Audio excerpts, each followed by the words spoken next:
fenomena Ustadz Mu'alaf selalu menarik dan tidak jarang juga menimbulkan kelucuan dan canda tawa. Terutama, ya benar banget, minggu ini ada seseorang yang muncul, seorang Ustadz, tampaknya seorang Mu'alaf, mengaku kalau namanya Yohanes Ignatius. Dari namanya pasti Mu'alaf Katolik, dan dia memperkenalkan dirinya dengan beberapa informasi yang menjadi viral, tetapi kemudian sangat lucu karena informasi-informasi yang disampaikan itu dalam tradisi Katolik aneh. Nah, dari situ saya teringat akan kejadian yang serupa sebelumnya.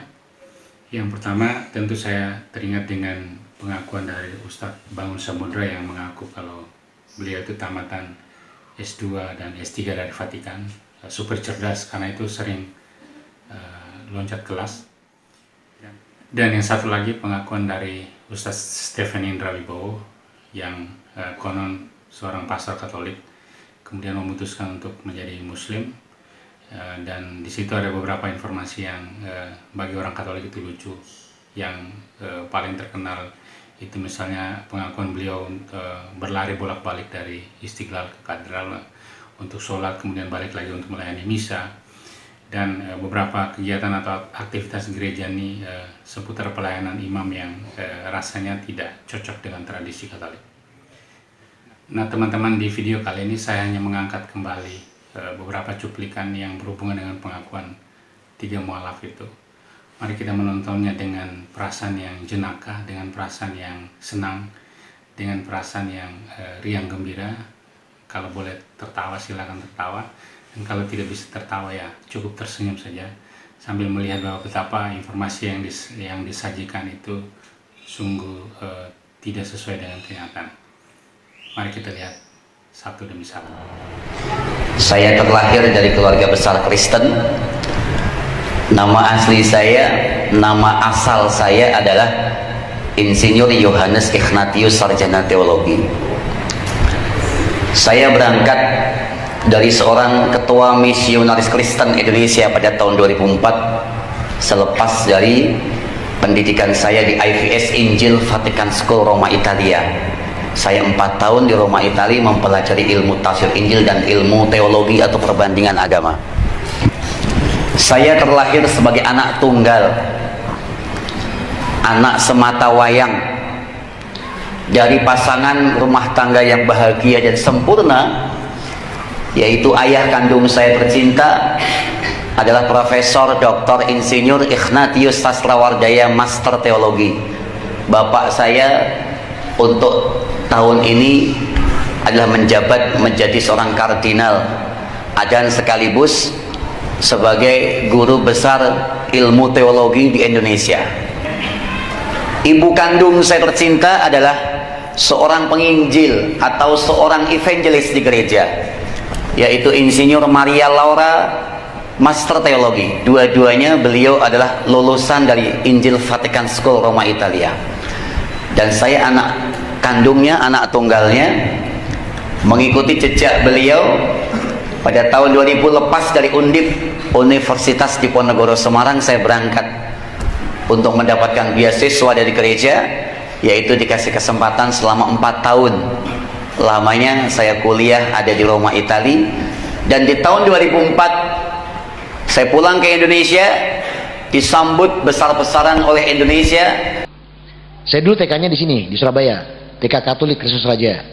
SD-nya SD Katolik Santo Yohanes Gabriel. SMP-nya SMP Katolik Santo Stanislaus. SMA-nya SMA Katolik Santa Maria. Sekolah pastor tingkat menengah Katolik Santo Vincentius Apaulo. Harusnya 2 tahun, setahun selesai. Jadi mohon maaf kalau rodo cerdas saya, ya. Kemudian nggak ditaruh di umat saya, nggak ditaruh di gereja. Tapi karena saya 2 tahun bisa selesai setahun, saya diteruskan sama Keuskupan Surabaya untuk sekolah lagi. Nah, maka saya sekolah lagi, ngambil di STFT, Sekolah Tinggi Filsafat dan Teologi, di Santo Giovanni. Itu 10 semester, harusnya 5 tahun. Saya selesai 3 tahun. Untuk kedua kalinya saya mohon maaf kalau saya rodo cerdas, ya. Jadi saya nggak dikembalikan ke umat, langsung sekolah STFT-nya. Yang 5 tahun cuma 3 tahun saya. Kemudian karena lulus nggak ditaruh di gereja saya. Jadi sebenarnya keliru nulis saya mantan misionaris karena saya belum turun ke umat. Tapi kalau mantan pastor iya, karena sudah dilantik jadi pastor. Jadi harusnya keliru. Kalau nulis saya jangan mantan misionaris, salah nanti. Bisa dikritik sama mereka. Mantan pastor saya, itu benar. Karena saya belum turun ke umat. Begitu saya lulus 3 tahun itu, tidak 5 tahun, saya langsung dikirim ke Vatikan Roma. Saya ambil magister teologi di sana. Harusnya 3 tahun. Saya selesai 1,5 tahun. Untuk ketiga kalinya saya mohon maaf kalau saya cerdas. Waktu saya di SMA Santa Maria, saya nggak pinter-pinter amat kok. Malah hampir dikata nilainya nggak terlalu baik. Karena apa? Waktu itu saya 8 orang satu kelas yang laki-laki. Santa Maria itu perempuan semua tuh. Satu kelas 30 itu perempuan. Lakinya cuma 8 lah. Jadi satu orang bisa dapat 3 gitu ya. Nah pada waktu ujian, antum tahu nggak roknya anak-anak Santa Maria? Ini loh sepanjang baju takwa saya ini roknya. Jadi roknya anak Santa Maria segini nih. Ini roknya dia. Jadi roknya segini nih. Nah kalau dia duduk ujian, kalau roknya naik itu keluar fisika, kimia, biologi ada semua. Jadi waktu garap ujian tuh saya cuma lihat rumus-rumus doang. Makanya nggak lulus, nggak baik-baik saya nilainya ya. Mereka nggak akan mungkin mau pindah. Karena apa? Hubud dunia. Bayangin aja di Matius 16:4, maka mereka mendapatkan 10%-nya, 1/10 dari harta kekayaan. Itu kan luar biasa. Makanya suruh pindah nggak mau, kenyamanannya banyak. Contoh ya, ini contoh. Kalau namanya pendeta mau ceramah atau khotbah, sehari sebelumnya ditelepon, Bapak Pendeta, ya besok khotbah. Di mana? Di Purimas. Kami jemput 2 jam sebelumnya. Nah itu kalau pendeta. Kalau pendeta dijemput pakai mobil kan, naik Pajero ini. Yes. Tanya dia, mobil apa ini? Pajero pendeta. Enak sekali. Paling lama 1 semester, 6 bulan. Mobil yang dia bilang enak, atas dasar laporan yang jemput, itu sampai ke Dewan Gereja Indonesia, Dewan Gereja Internasional, ke Vatikan Roma. 6 bulan mobil itu sudah ada. Gimana mau ndak dinikmati, nak bubukan mereka? Luar biasa. Untuk keluar rugi hubudunya. Nah kalau Ustaz sama-sama Pajeronya ini yang jemput ini, Nurul Hayat lagi yang jemput. Wah, main apa ini? Pajero Ustaz. Enak Ustaz. Iya. Makanya kalau punya duit beli Ustaz. Itu kalau. Sebenarnya nggak ada yang salah di Katolik, cuma saya jenuh aja, kejenuhan aja sih. Tiap minggu kegiatannya udah sama, baptis orang, ya kan, terus ada katekisasi, itu setiap hari ya, itu setiap hari katekisasi. Itu orang mau nikah, kayak kita tuh sekolah pranikah. Kalau pernah main ke EQL, Bakhtiar Nasir punya tuh kelasnya tuh. Jadi tiap hari ngajar, Sabtu Minggu di gereja ya gitu, baptis, pemberkatan rumah, diundang ke sana sini, ya kan, ngasih sakramen, ada yang meninggal, kasih sakramen minyak, ya kan, terus ada yang mau krisma, belajar dulu, sama aja kan, tetap ngajar segala macamnya, itu sama sih standarnya. Islam waktu itu saya cuma iseng sama teman saya, jujur aja, awal pertama kali saya cuma iseng masuk Islam. Cuma ngomong sama teman, apakah bisa saya masuk Islam sih? Bro, gue mau masuk Islam, kira-kira gimana menurut lo? Itu bahasanya kurang lebih. Nah, teman saya jawab, lu serius? Gereja gimana? Ah, itu urusan gue. Kalau gitu, ya bisa. Bener loh, bisa.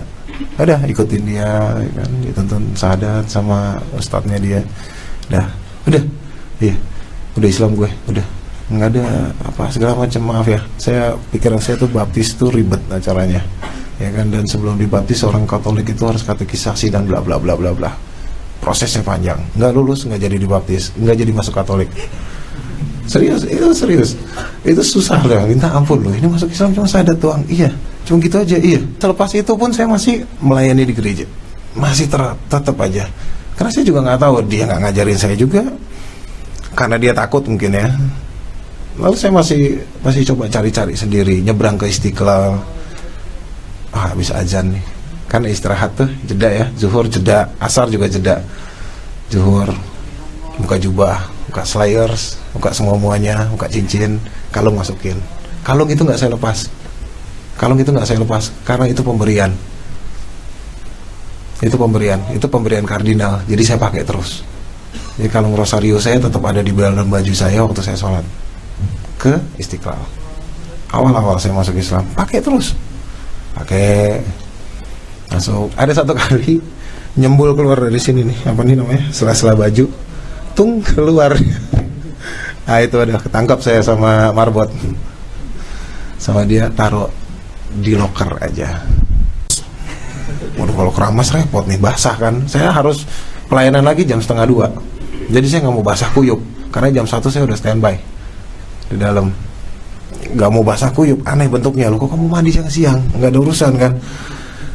Ah udah, itu nggak dipakai. Lihat yang lain, mana nih? Ada yang cuman jambulnya, itu aja udah jambul.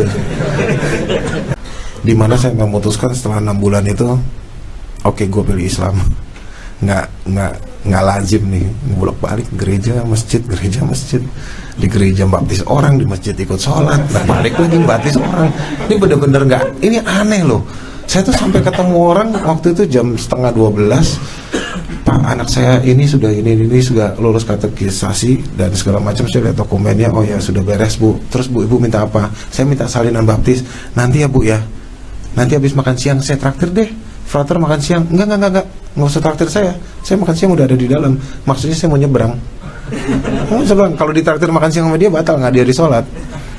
Ya nanti ya Bu ya, iya ini saya butuh buat apa sih Bu? Buat daftar di TK besok Senin. Ya udah nggak apa-apa. Tapi nanti itu sampai saya suruh ibu itu nunggu. Saya masukin ke ruang tunggu yang di dalam biar dia nggak ngeliat saya motor lewat dalam, keluar lewat pintu dapur, nyebrang ke kantor pos, keluar lewat pintu kantor pos, lari ke depan. Bayangin itu saya harus maraton gitu, balik lagi lewat situ lagi.